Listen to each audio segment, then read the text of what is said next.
Sir. कैसे हैं आप सब लोग? पढ़ाई कैसी जा रही है? समझ आ रही है? वालेकुम अस्सलाम सर। ये लगा हम भी ठीक है, पढ़ाई की समझ आ रही है। अच्छा, वो आप लोगों की कोई पेपर की आई है डेट शीट? नो सर, अभी नहीं आई। नो सर, अभी कुछ भी नहीं आया। अच्छा, सिर्फ नोटिफिकेशन ही आया है इसका मतलब? यस सर, चलिए अभी डेट शीट कोई अनाउंसमेंट नहीं हुई। ठीक हो गया।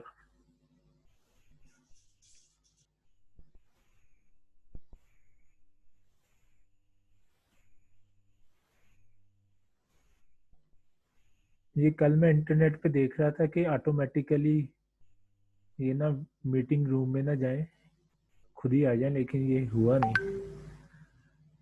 हर स्टूडेंट को मैन्युअली ऐड करना ज़रा ना टाइम लगता है।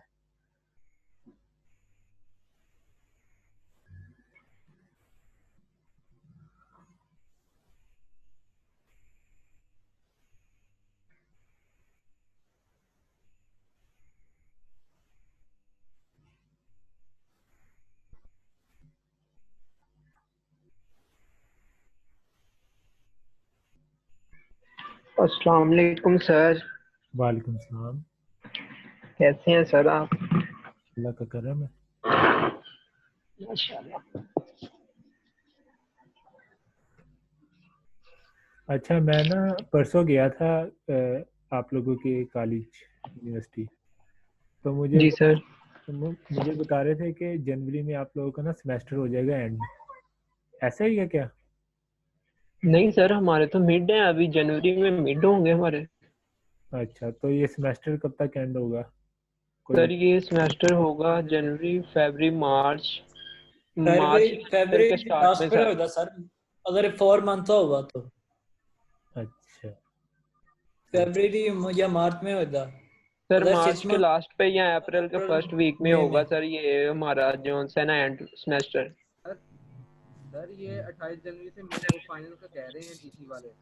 हाँ मुझे भी कह रहे थे, जब उन्होंने कहा ना कि जनवरी में हो जाएंगे फाइनल, तो मुझे समझ नहीं लगी। मैंने कहा इतनी जल्दी फाइनल?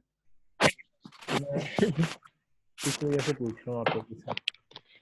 ठीक है सर। इशू हुआ था उसमें, इन्होंने 28 जनवरी से लिखा है। 28 दिसंबर था सर, जनवरी नहीं था उसमें। फाइनल उन्होंने लिखा था। चलें देखते हैं क्या बनता है।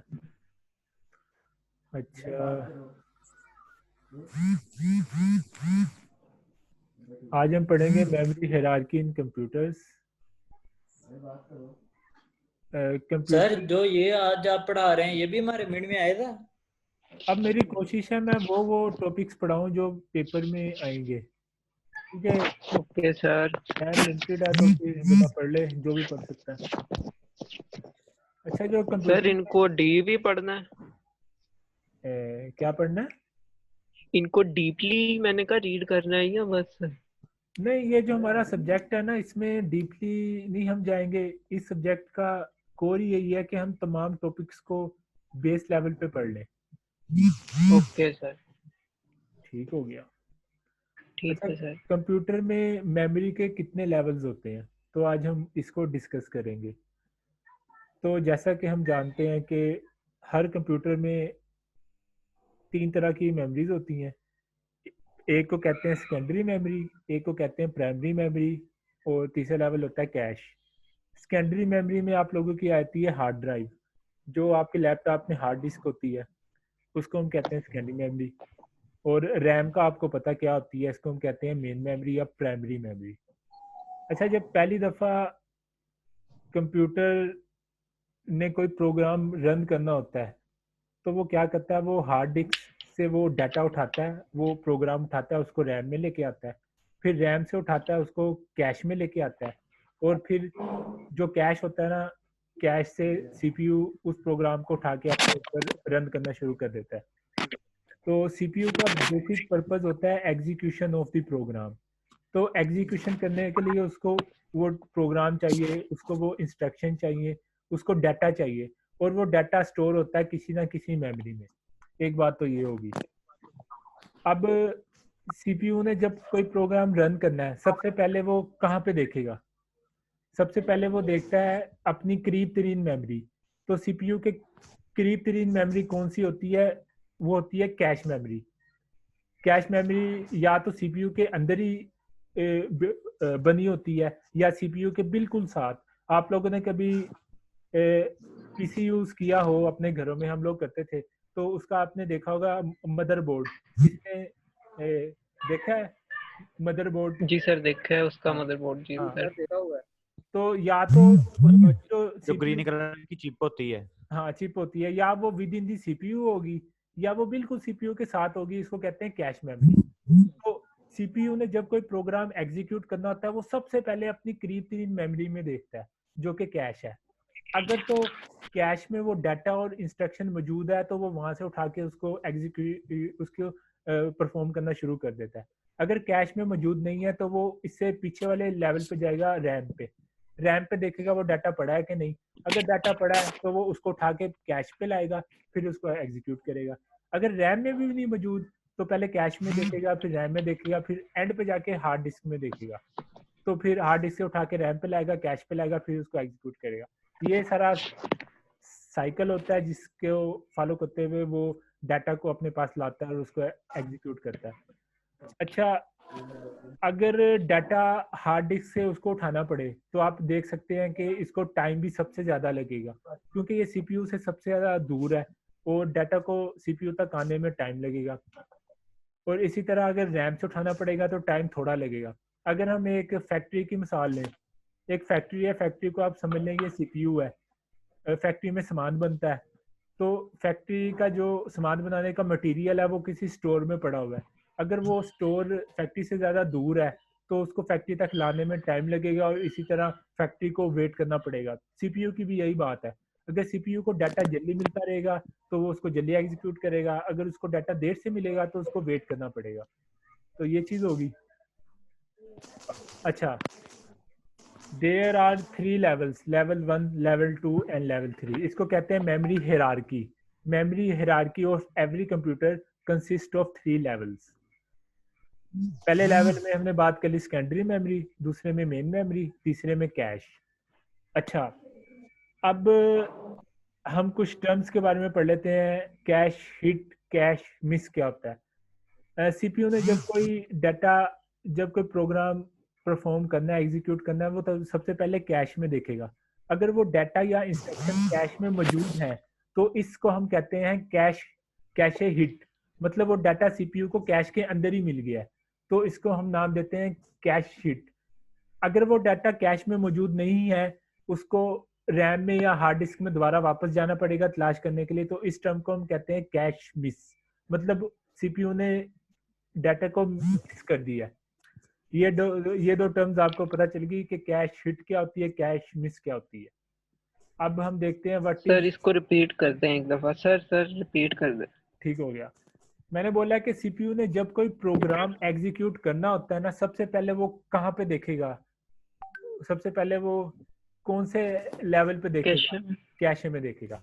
अगर वो डाटा या इंस्ट्रक्शन कैशे में मौजूद है तो इसको हम कहते हैं दिस इज कैशे हिट। मतलब वो डाटा उसको मिल गया है। अगर कोई आपसे पूछे what is meant by cache hit, आपने कहना है कि सीपीयू जब कैश में डाटा सर्च करता है जो उसको चाहिए, अगर वो वहां पड़ा है, दिस इज कैश हिट। अगर वो डाटा वहां पे मौजूद नहीं है तो हम उसके लिए टर्म इस्तेमाल करते हैं कैशे मिस।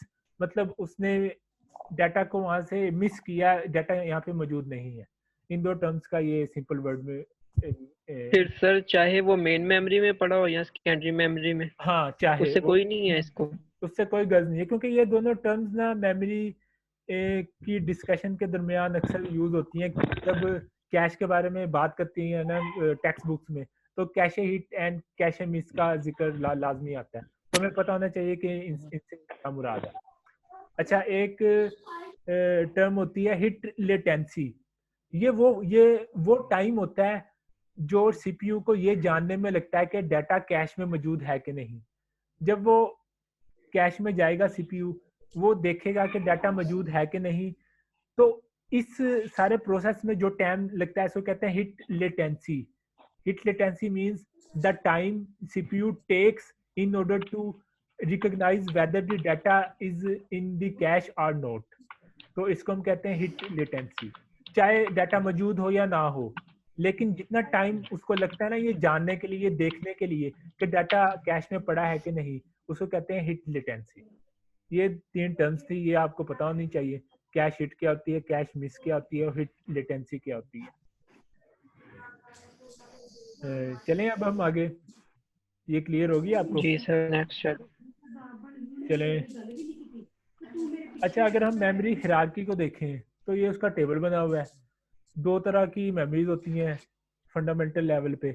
एक होती है सेकेंडरी मेमोरी, एक होती है प्राइमरी मेमोरी। सेकेंडरी मेमोरी हमने बता दिया, हमारी हार्ड डिस्क, हमारी फ्लोपी डिस्क। आप लोगों ने फ्लोपी देखी हुई है?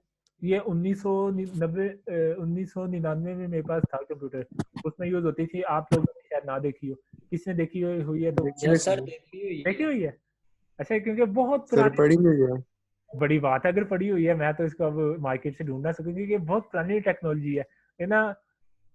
स्केल जिसका कैसेट होती है ना, वो हमारे वो जो हमें मिलता था, उसको नाम भूल गया, tower. Tape recorder sir.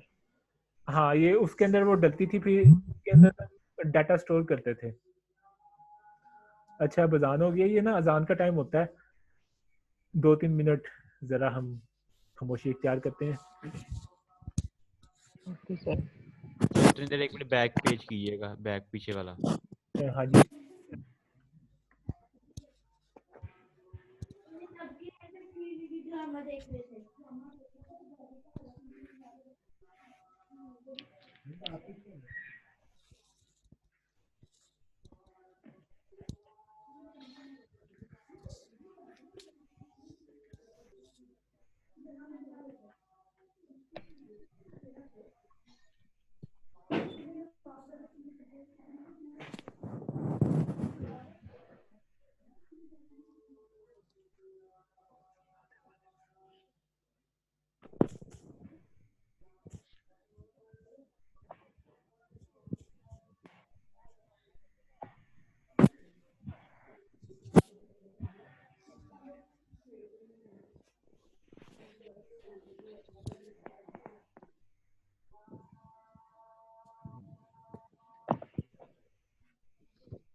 Hello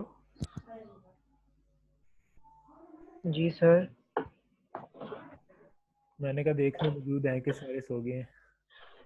जी सर, नहीं नहीं सर, मौजूद है, बस आपका ही वेट क्लास कर रहे थे। अजान हो रहे हैं, हमने कहा खामोशी इख्तियार कर लें। ठीक है, इसी बहाने हम लोग को स्वाब भी मिल जाता है। जी जी सर, बिल्कुल।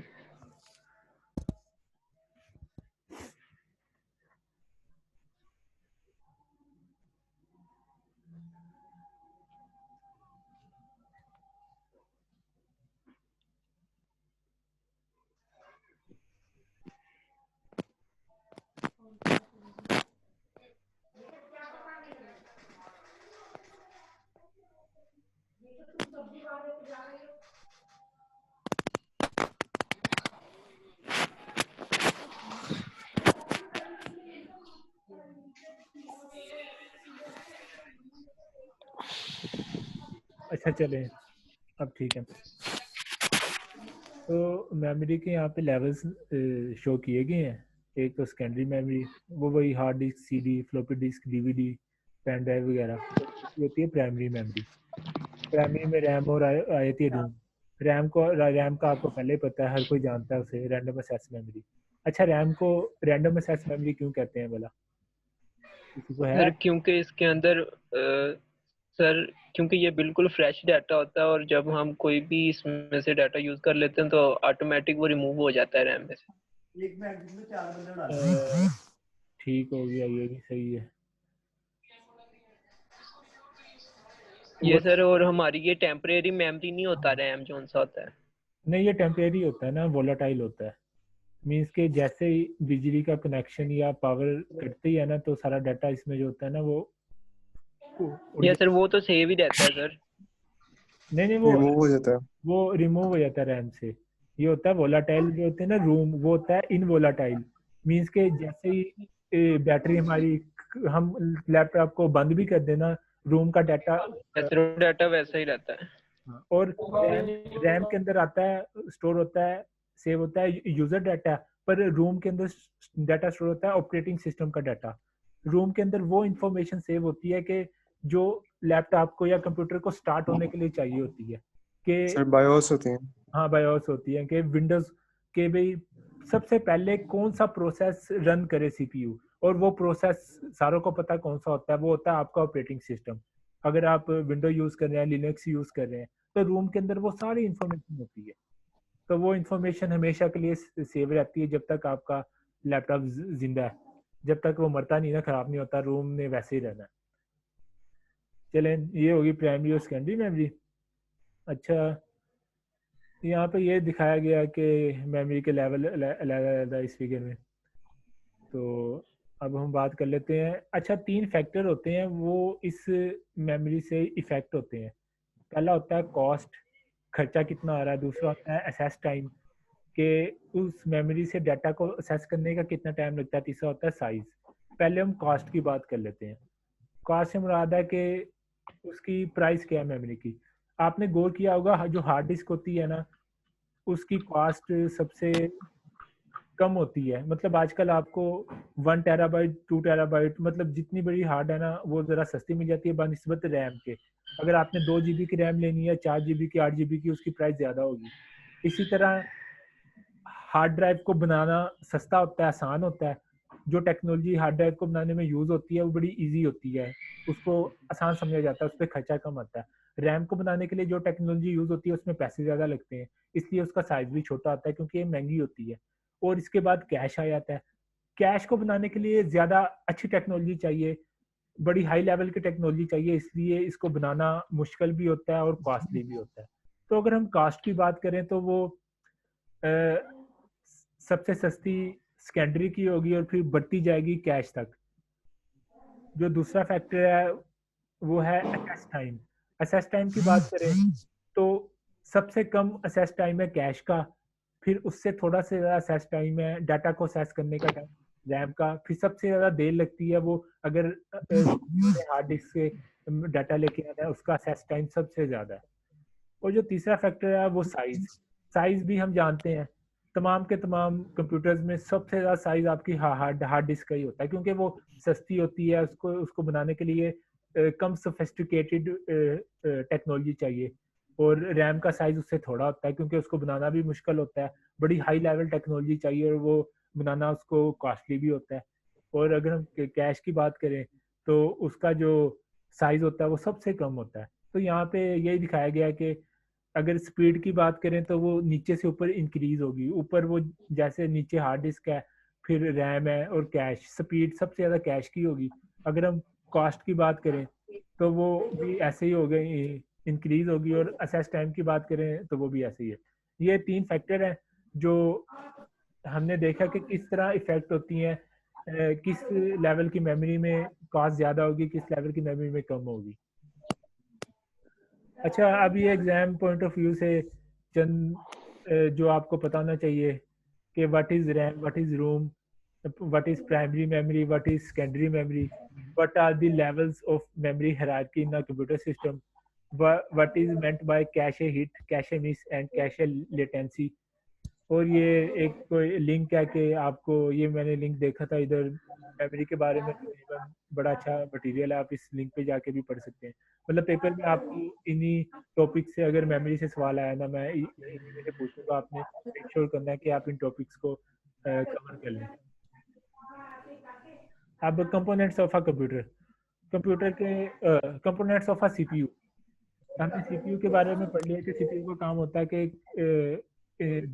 इंस्ट्रक्शन को परफॉर्म करना, किसी प्रोसेस को एग्जीक्यूट करना। तो एक सीपीयू बजाते खुद किस तरह बना होता है, उसके अंदर कौन कौन से कंपोनेंट होते हैं। This is the CPU. CPU के अंदर बेसिकली 3 कंपोनेंट होते हैं, एक होता है एएलयू, एक होता है कंट्रोल यूनिट और एक होता है कैशे मेमोरी। अच्छा, पहले बात कर लेते हैं कैशे मेमोरी की। ये हमने देख चुके हैं ये किस लिए इस्तेमाल होता है। जब आप कोई प्रोग्राम को रन कर रहे होते हैं ना, तो उसका जो डाटा होता है सीपीयू, उसका डाटा, जितना डाटा पूरा आ सकता है ना, वो कैश के अंदर रखता है। जो डाटा सीपीयू बार बार यूज कर रहा होता है उसको वो कैश के अंदर रखता है। इसको हम कह सकते हैं कि जो मोस्ट रिसेंट यूज डाटा होता है ना, सीपीयू कैश के अंदर रखता है, ताकि उसको वो लगा लेता है कि जो डाटा मैं बार बार यूज कर रहा हूँ उसको मैं रैम की बजाय कैश के अंदर रखूं, ताकि मुझे बार बार वापस रैम की तरफ ना जाए। ये तो हो गया कैश। जो एएलयू होता है ना, वो परफॉर्म करता है arithmetic operation like addition, subtraction, logical operation. और जो होता है control unit, control unit in CPU की तमाम एक्टिविटीज को कंट्रोल करता है। नंबर 1 ये कंट्रोल करता है कि सीपीयू के अंदर कौन सा डाटा आ रहा है और कौन सा डाटा वो वापस सीपीयू से आउटपुट डिवाइसेस को सेंड करेगा। ये कंट्रोल यूनिट को आप ऐसे समझ लें, जब आप रोड पे जा रहे होते हैं, एक ट्रैफिक सिग्नल आता है, तो वार्डन साहब खड़े होते हैं, वो सारी ट्रैफिक को कंट्रोल कर रहे होते हैं कि कौन सी ट्रैफिक पहले जाएगी, कौन सी बाद में जाएगी, कौन सी ट्रैफिक को अंदर आना अलाउ है, कौन सी ट्रैफिक को अंदर आना अलाउ नहीं है। तो कंट्रोल यूनिट का काम है सीपीयू के तमाम कोऑर्डिनेशन को, तमाम कम्युनिकेशन को कंट्रोल करना, डाटा फ्लो को कंट्रोल करना कि और जो सीपीयू आउटपुट करता है एज अ रिजल्ट, उसको आउटपुट डिवाइसेस की तरफ सेंड करना। तो कंट्रोल यूनिट का ये काम होता है।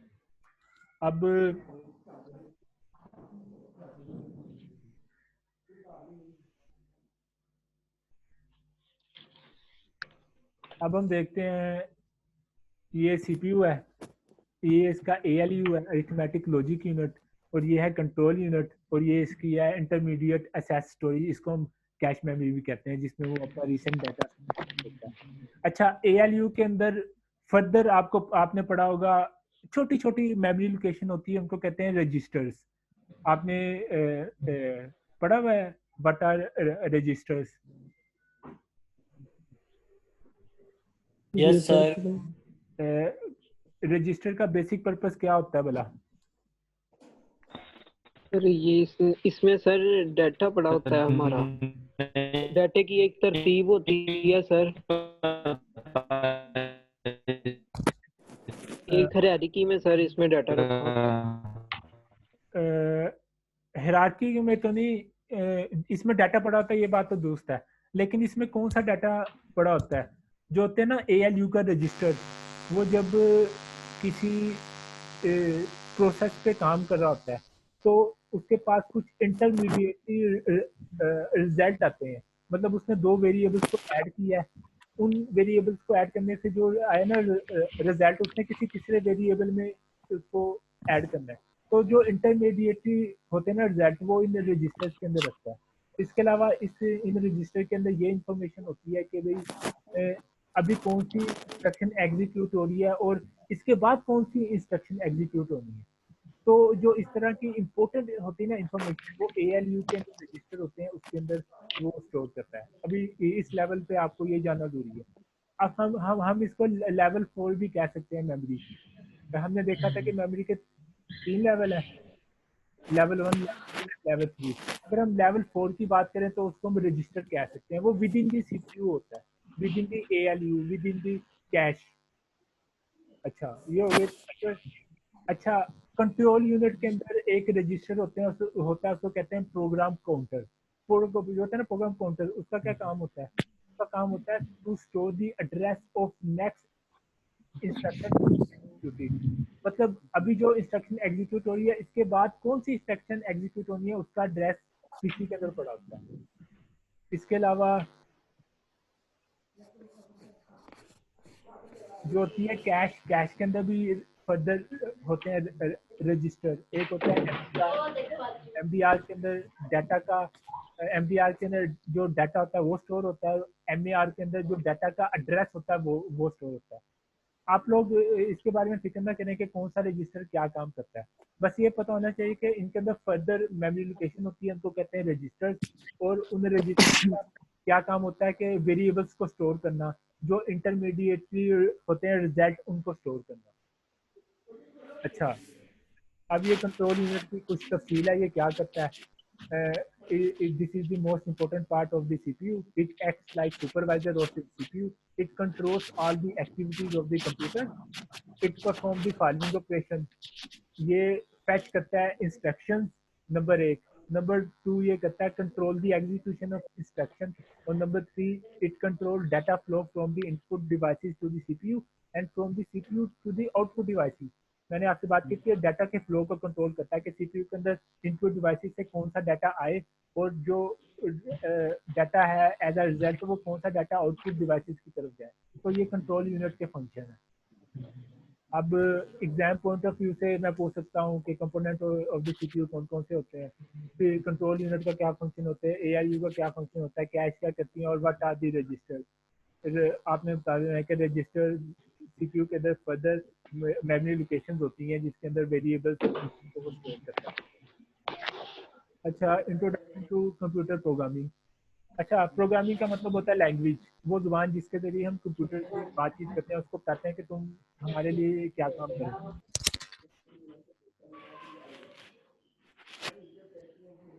अच्छा,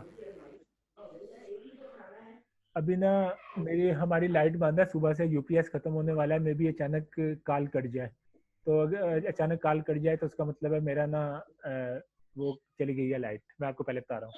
चलें ठीक है, ओके सर, नो प्रॉब्लम। ठीक हो ना? No problem sir.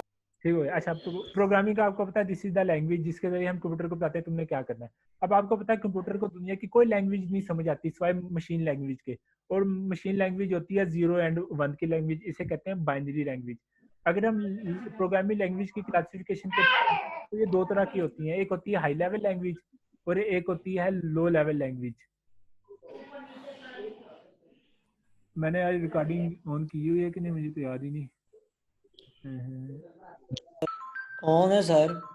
चले, अच्छा, एक होती है हाई लेवल लैंग्वेज, एक होती है लो लेवल लैंग्वेज। जो होती है ना हाई लेवल लैंग्वेज, ये आपको पता है ये इंग्लिश की लैंग्वेज होती है, ये इंसानों के बहुत करीब तर होती है। और जो लो लेवल होती है लैंग्वेज वो हमें इतनी आसानी से समझ नहीं आती, पर वो कंप्यूटर के लिए समझना बहुत आसान होता है। अच्छा, जब शुरू में कंप्यूटर बने थे तो आपको पता होगा 1950 में सिर्फ कंप्यूटर को एक ही लैंग्वेज में प्रोग्राम किया जाता था, उसे कहते थे मशीन लैंग्वेज। और ये मशीन लैंग्वेज कौन सी लैंग्वेज होती है भला? बाइनरी लैंग्वेज सर, 1 और 0 के बाइनरी लैंग्वेज जो हाँ। कंप्यूटर अंडरस्टैंड करता है। हाँ।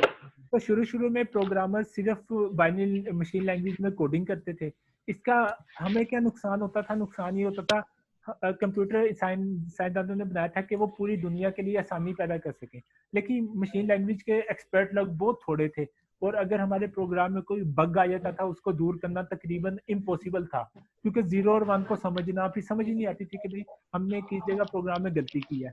तो फिर उन्होंने सोचा क्यों ना कोई ऐसी लैंग्वेज बनाई जाए जो मशीन लैंग्वेज से थोड़ी सी आसान हो और इंसानों के लिए समझना उसको ज़्यादा इजी हो।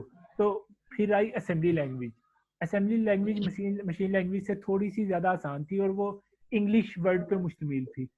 तो लेकिन मसला ये था कि कंप्यूटर को असेंबली लैंग्वेज की समझ नहीं आती थी। फिर असेंबली लैंग्वेज को ट्रांसलेट करने के लिए उन्होंने एक प्रोग्राम बनाया, उसे कहते थे असेंबलर। असेंबलर असेंबली लैंग्वेज को लेता था, उसको पढ़ता था, उसको मशीन लैंग्वेज में ट्रांसलेट कर देता था। तो ये असेंबली लैंग्वेज की एक मिसाल है ऐड 2 and 4, मूव AX एक रजिस्टर है, उसके अंदर 15 लिख दो। आप लोगों ने अभी तक असेंबली लैंग्वेज का कोई कोर्स तो नहीं पढ़ा होगा मेरा ख्याल है, ये पहला सेमेस्टर है ना? No sir. हाँ जी सर। ठीक है। मशीन लैंग्वेज के बाद जो लैंग्वेज आई थी वो थी असेंबली लैंग्वेज, लेकिन असेंबली लैंग्वेज भी कुछ ही मुश्किल थी। तो साइंटिस्ट ने सोचा अब हमने आसान लैंग्वेज तो बना लिया है, लेकिन फिर भी आम लोग, आप जैसे मेरे जैसे लोग कंप्यूटर को इस्तेमाल नहीं कर पा रहे। कंप्यूटर को इतना इजी होना चाहिए कि आम लोग भी अपने प्रोग्राम लिख सके, अपने दिमाग से सोच के अपने लिए सॉफ्टवेयर बना सकें। तो फिर हाई लेवल लैंग्वेज का दौर शुरू हुआ, लेकिन हाई लेवल लैंग्वेज भी कंप्यूटर को समझ नहीं आती थी, तो इन्होंने बनाया कंपाइलर एंड इंटरप्रेटर। कंपाइलर और इंटरप्रेटर क्या करते थे, वो हाई लेवल लैंग्वेज को पकड़ते थे, उनको ट्रांसलेट करते थे मशीन लैंग्वेज में।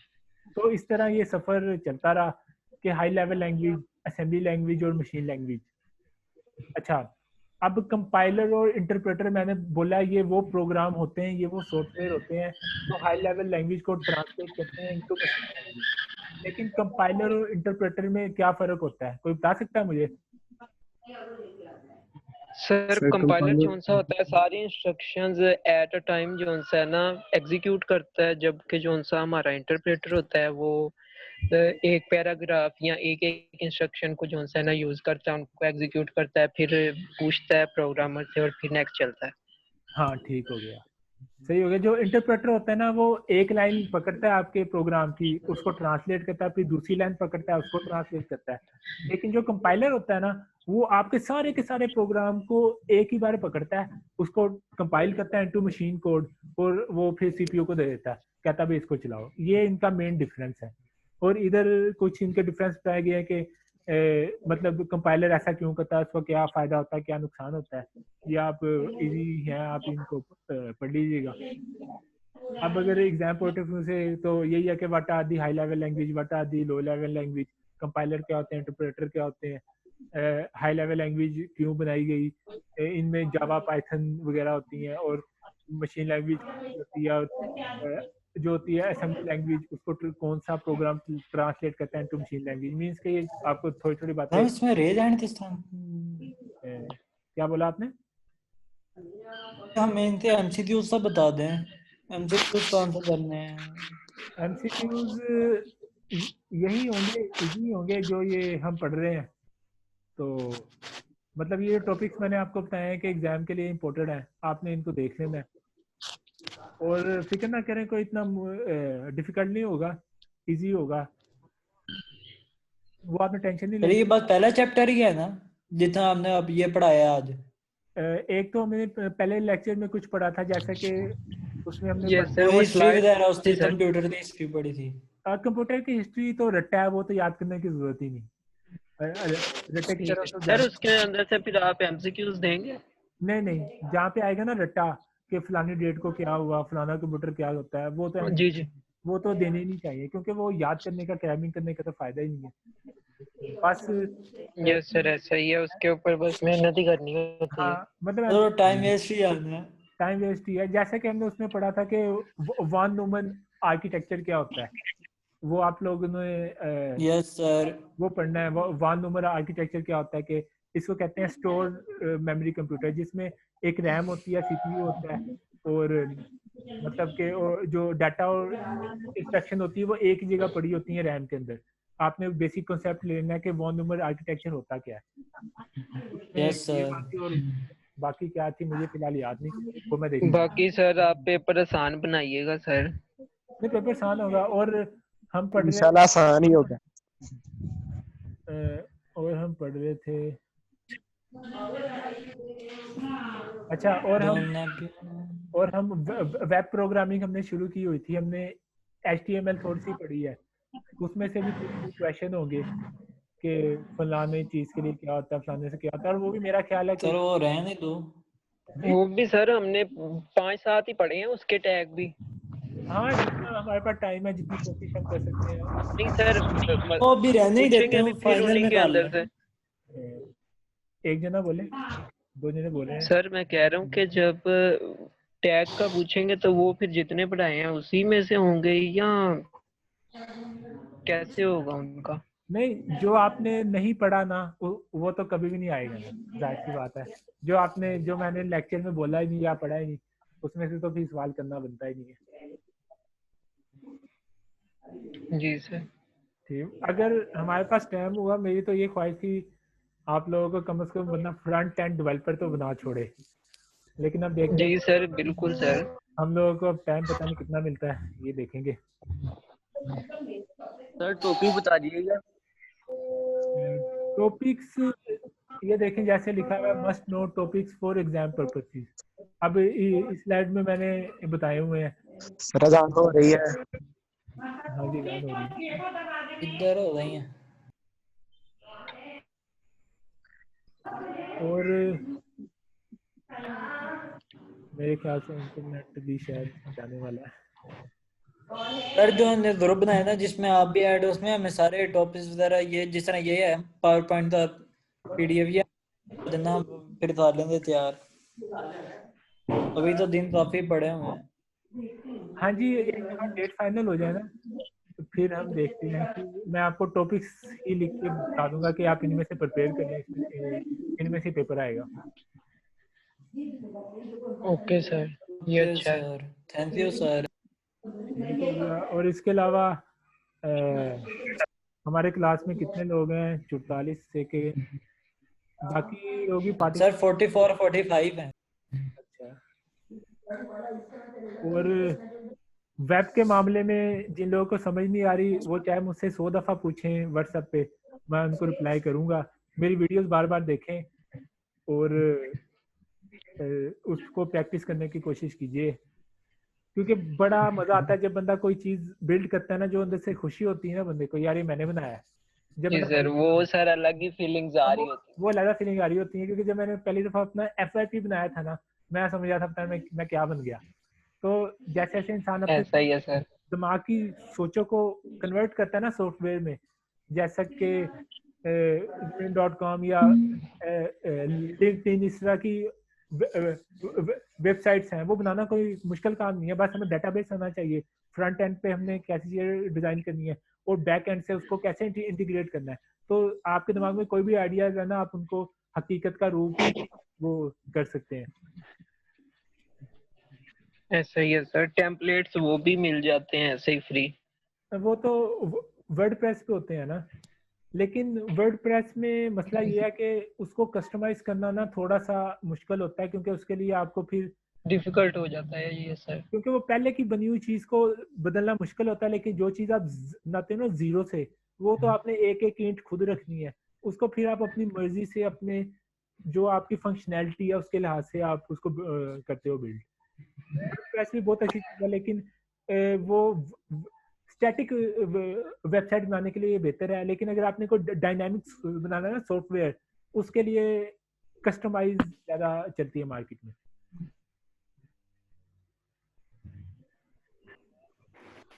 ठीक है सर। ठीक है भैया।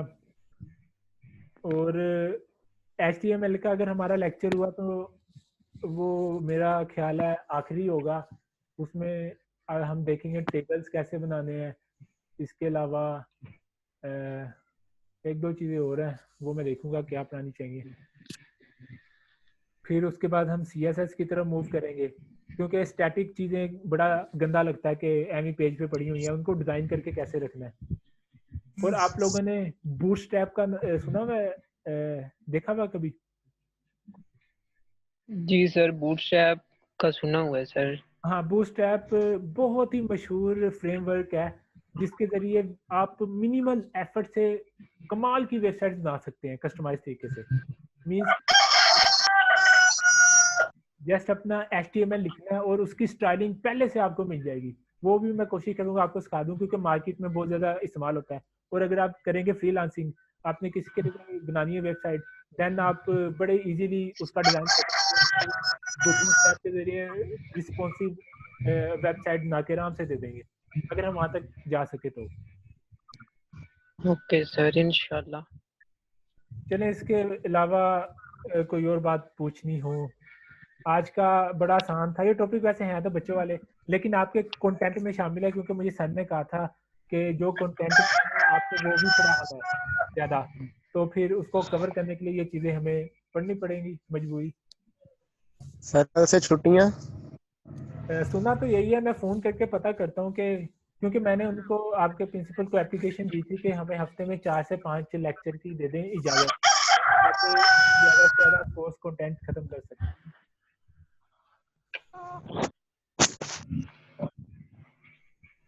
मतलब अभी कंफर्म नहीं है। एप्लीकेशन तो मैंने दी थी, अब मुझे अब तक रिप्लाई नहीं आया। अब अगर आपका टाइम टेबल बन गया, वो आपको कन्वे कर देंगे कि आपके एक्स्ट्रा लेक्चर भी होने हैं कि नहीं होने, तो अभी बाद में।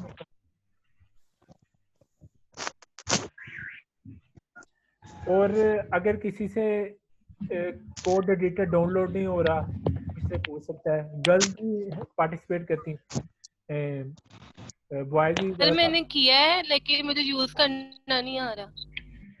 उसमें सर कौन सा? उसमें आपको क्या चीज यूज करना यस कोड चाहिए? सर उसमें वो आप स्टार्ट ही नहीं हो रहा। वो स्टार्ट नहीं हो रहा मींस के ये देखें, जैसे ये मेरा पड़ा वीएस कोड, इसका जो हो मतलब कि शुरू में होता है, स्टार्ट क्यों नहीं हो रहा?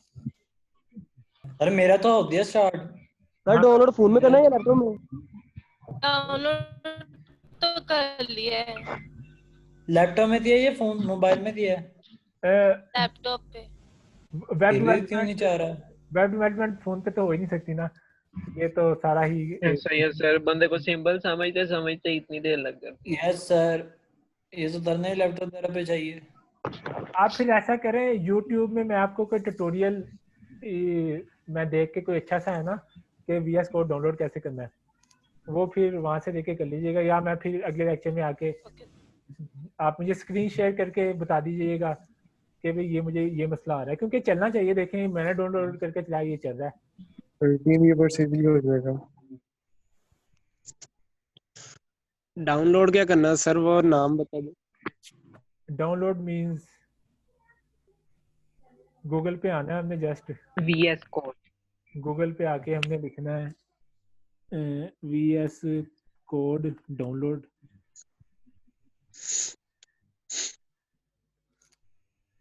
एक तो स्पीड भी इतनी स्लो हो जाती है ना।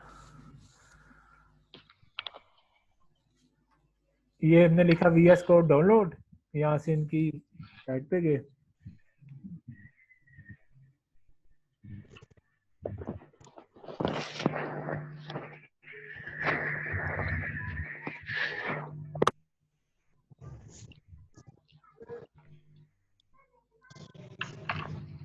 साइट पे आए। अच्छा, इनकी साइट पे आके आपके पास होगा विंडोज। अब आप में से आप सबने देखना है कि आपकी विंडो 64 बिट की है कि 32 बिट की, ये आपने लाजमी देखना है। तो फिर आपने उस पर क्लिक कर देना है, जैसे कि मेरी विंडो है 64 बिट की, तो मैं यहाँ पे क्लिक करूँगा,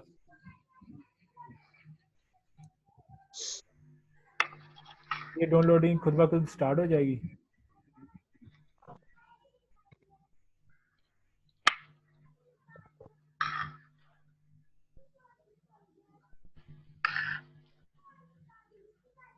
ये स्पीड मेरी बहुत ही स्लो आ रही है, ये देखें ये डाउनलोडिंग स्टार्ट होगी।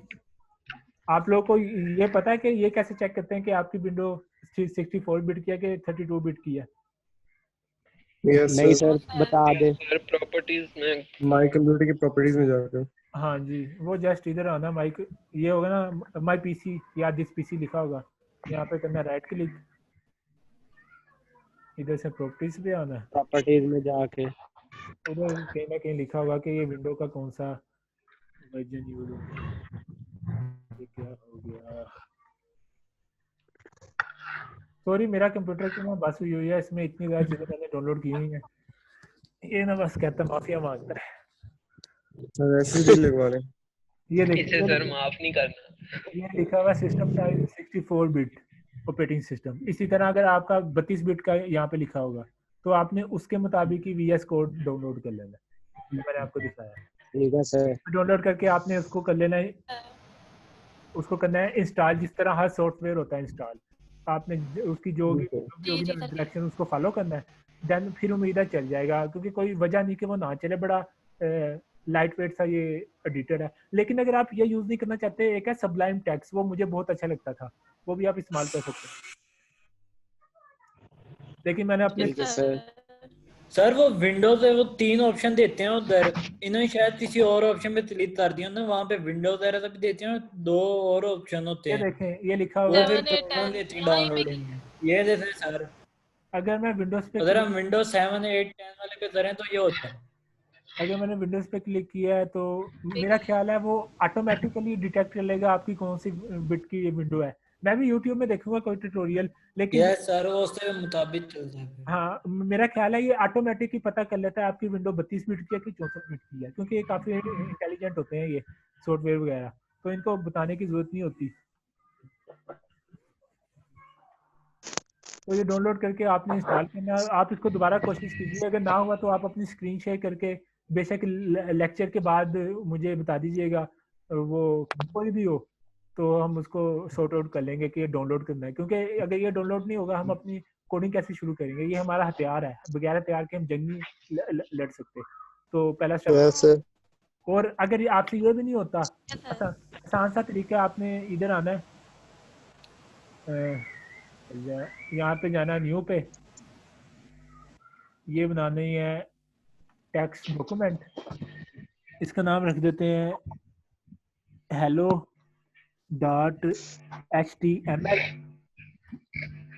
अब ये मैंने HTML की फाइल बना ली, ऐसे ही है ना अगर मैं गलत नहीं हूँ।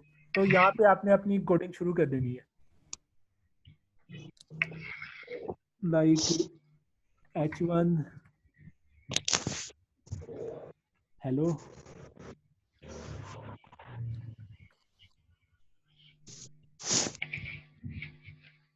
ये बदला क्यों नहीं? कोई बता सकता है मैंने इसकी एक्सटेंशन HTML रखी है, ये बदला क्यों नहीं?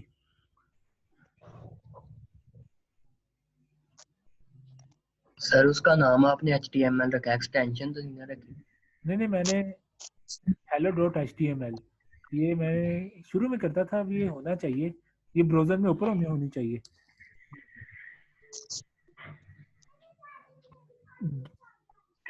डेमो डॉट क्लास ले रहा है, बाद में देखता हूँ। चले ये कहाँ गया, चले ये बाद में देखेंगे, ये मैंने पता नहीं काफी सालों से किया, क्योंकि फाइल का नाम जब रखते हैं नोटपैड पे भी सर बन जाती है सिंपल। हाँ मतलब आप सिंपल नोटपैड की फाइल खोलें, उसका नाम रखें HTML, और उसके अंदर HTML का कोड लिखना शुरू कर दें, वो भी ब्राउजर में ओपन हो जाएगा और आप सारा कोड लिख के चेक कर सकते हैं। चले आज के लिए इतना ही सही है, फिर इंशाल्लाह ताला आपसे मैं व्हाट्सएप ग्रुप में वो करता रहूँगा कम्युनिकेशन, को भी बात हो तो उधर फिर सर आप नहीं करते, आप कहते हैं करते नहीं हैं। आप लोग मुझसे सवाल करते हैं, मेरी तो भाई जल्दी नाम ही करो तो भी। मेरी तो कोशिश होती है मैं तमाम लोगों के सवालों के जवाब दूं वैसे, और वो जो ग्रुप है वो भी नहीं मुझे मिल रहा, मेरे किसी बहुत चैटिंग में गया हुआ नीचे, तो मुझे तो याद भी नहीं आप लोगों ने उस ग्रुप का नाम क्या रखा था, जो मुझे कॉलेज वाले में ग्रुप कंप्यूटिंग था। अच्छा मैं देखूंगा फिर वो कहाँ ग्रुप है। कंप्यूटिंग है sir, thank you sir. Okay अल्लाह हाफिज़। अपना ख्याल रखिएगा, अल्लाह हाफिज़। ओके सर, अल्लाह हाफिज़। अल्लाह हाफिज़। बन्नी डेढ़ ला तो